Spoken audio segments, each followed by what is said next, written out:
Grandma's Fantasy Football Takeover. So last month, my friends and I decided to start a fantasy football league for the new season.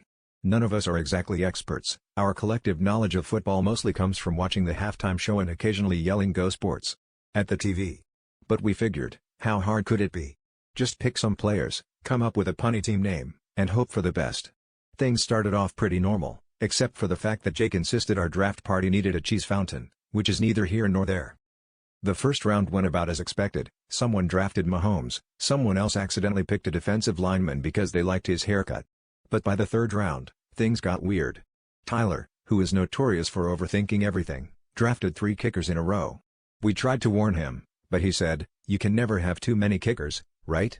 Not wanting to be outdone, Megan used her next pick on someone with grit and experience, which turned out to be my grandma, who happened to be passing through the living room at the time carrying a tray of cookies.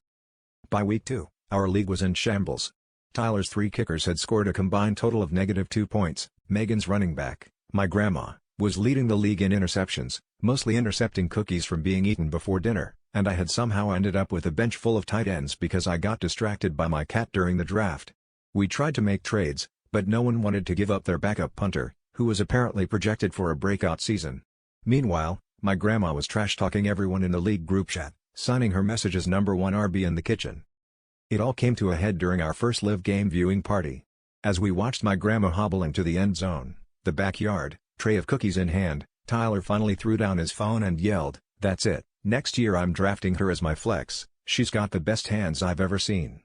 And that's when we realized, in our league, the only thing more fantasy than football is thinking any of us know what we're doing.